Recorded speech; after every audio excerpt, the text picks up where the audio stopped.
je Web3? Kako? To postoji Web 1, Web 2? Da. Ok, koja je razlika, šta je Web3 i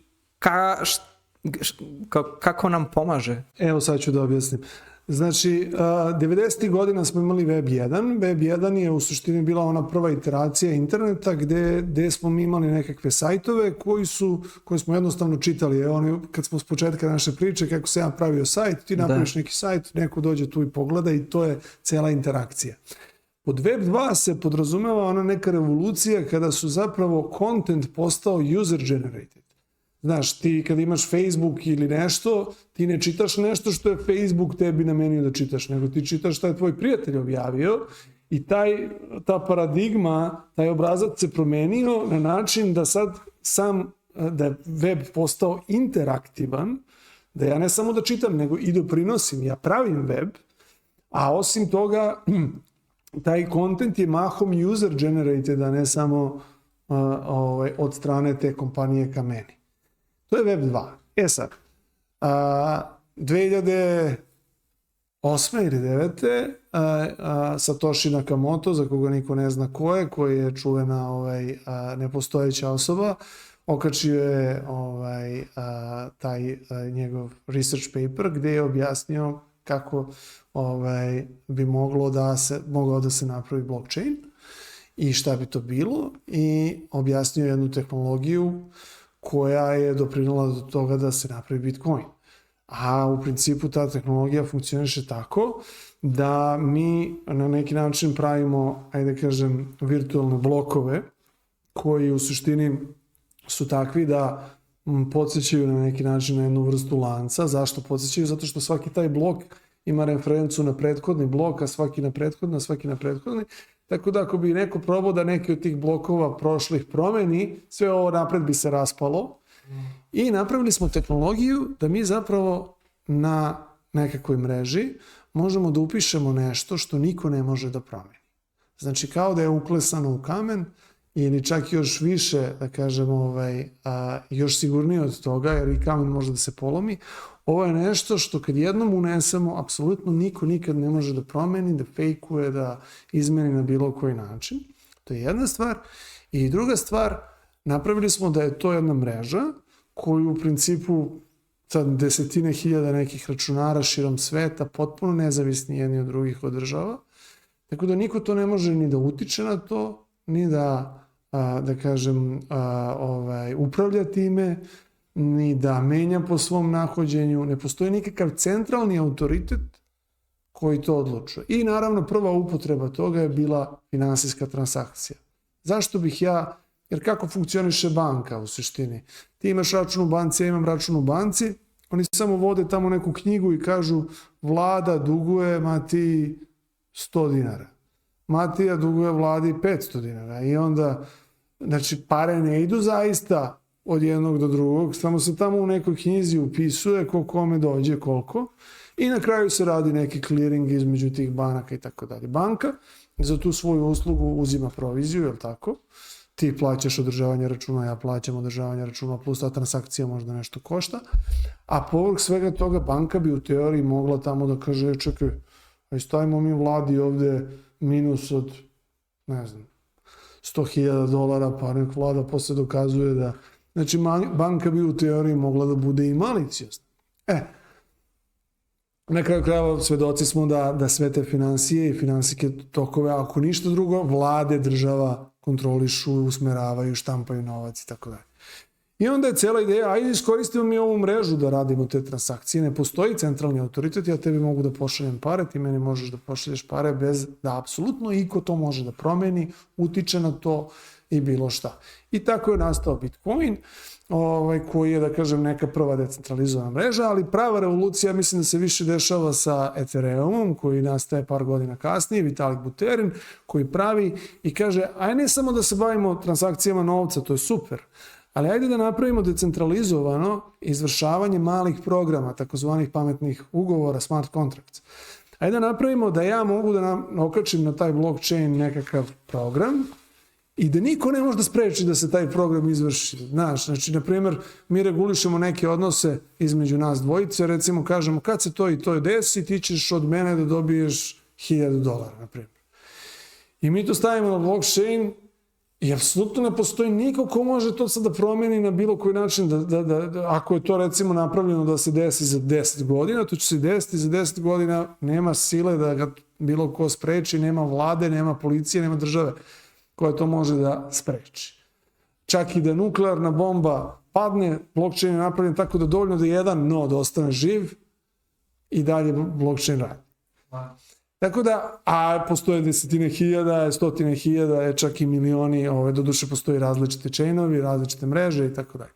Ali ono što hoću samo da kažem, zašto vidim da je to velika stvar? Vidim da je to velika stvar, iako sad ovo sve što pričam je onako jedan, ajde, utopijski ideal, ali sve to nam daje mogućnost da mi zapravo, jer svako može da vidi sve što je zapisano na blockchainu, znači on je potpuno transparentan, to nam daje mogućnost da mi dalje koristimo to na jedan decentralizovan način i da se rešimo tih surveillance kapitalista i da zapravo mi budemo vlasnici naših podataka, mi budemo vlasnici, mi monetizujemo naše podatke, bilo da su u pitanju socijalne mreže, bilo da je u pitanju upotreba nekog AI-a i tako dalje. Evo, baš se trenutno dešavaju neki tektonski, da kažem, promene na tom polju. Ethereum je imao neki veliki upgrade koji omogućuje da se u te smart kontrakte zapravo ugrađuje i neki AI. I to ide. Hoću da kažem, znači, mogućnosti svega toga su sve veće i veće. Ja mislim da ćemo doći do toga da to zapravo utiče na to kako donosimo odluke, kako se organizujemo, kako čuvamo podatke, kako vršimo finansijske transakcije, kako odlučujemo bilo čemu. I da će se ovi tradicionalni metodi sve više polako gušiti, nestajati, i da ono što je moć bila juče, nema veze sa onim što će biti moć sutra. Da će se potpuno promeniti centri moći. Kad kažem centri moći, ne mislim nužno čak ni na neke organizacije zle ili dobre, nego mislim bukvalno na pojedinca. Da će više moći zapravo biti u mojim rukama. Zašto to još uvek ne živi? Tehnologija je, tako reći, tu već godinama. Zašto ne živi? Pa zato što nemamo svest o tome. Upravo zbog ovog što smo pričali. Sad, moj otac ne zna za to. On to ne koristi. A ta tehnologija jeste da postoji kao tehnologija, ali nije još došla na stadijum lakoće upotrebe kao ova neka druga tehnologija, kao što je telefon ili nešto, nego moraš ti to da ipak da razumeš da bi koristio. I onda zbog toga nema masovnu adopciju i samim tim nije toliko, da kažemo, u brzom napretku kao što bi moglo da bude. Ali ja stvarno vidim da je to budućnost. Da, možda da mi daš, na primjer, sigurno sad neko to sluša kao ok, ovo delo je jako interesantno, ali kako bi to izgledalo? Na primjer, samo primjer kao svakodnevni, ti se probudiš, kako bi to sve izgledalo? Otprilike, koja je ta budućnost koju ti sad deliš? Kako to izgleda? A vidi, znači... Zato što kažeš da sve je povezano, je li tako? Da. Ja nekako tu budućnost vidim s jedne strane, ajde najjednostavnije što mogu da opišem, ja bih voleo, to nije da ja mogu da prognoziram, ja samo bih voleo da ta budućnost izgleda tako.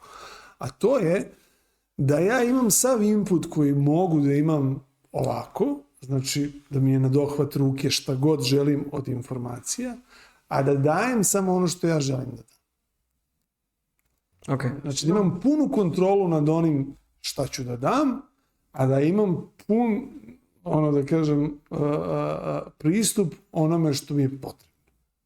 I to je neka idealna budućnost. Znaš, šta to znači? To znači da ja u svakom momentu mogu da dobijem bilo kakvu informaciju, da razumem šta se dešava, da razumem kako ovo radi, da mogu da mi pomogne u nekom svakodnevnom životu, da mogu da unapredim svoj život, a da opet moje privatne informacije i ono što nije tuđa briga, ja imam punu kontrolu da li će neko znati, neće znati, da nema tamo banka, recimo, podatak o meni zbog toga da bi procenila moju kreditnu sposobnost, nego da jednostavno ja mogu da dobijem to i na osnovu nekih stvari koje oni, gde svi zajedno verujemo nekoj matematici, da ja zaista imam kreditnu sposobnost. Znaš, primjer radi, imaš jednu tehnologiju, zove se Zero Knowledge Proofs, koja je dosta, da kažem, hot topic u Web3-u i blockchainu, gde ja, recimo, najbanalniji primjer, ti sad kad hoćeš da uđeš na žurku i sad nisu sigurni, recimo da onaj na vratima nije siguran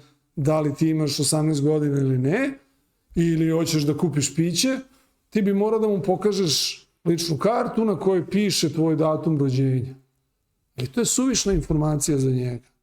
On ne bi trebao da zna kad si ti rođen, kad ti je rođendan. Ili gde živiš, možda i to piše na onoj ličnoj karti. Dovoljno je da zna da ti ispunjavaš taj kriterij. Recimo, ta kriptografija, ZK Knowledge, omogućava da ja tebi dokažem da ja ispunjavam kriterijum koji je tebi potreban, bez da ti otkrivam samu informaciju. Znači, ja mogu kriptografski da ti dokažem da ja imam dovoljno godina, a koliko imam godina nije te briga. Ali ja imam dovoljno godina da možeš da me pustiš unutra ili da možeš da mi daš da kupim piće.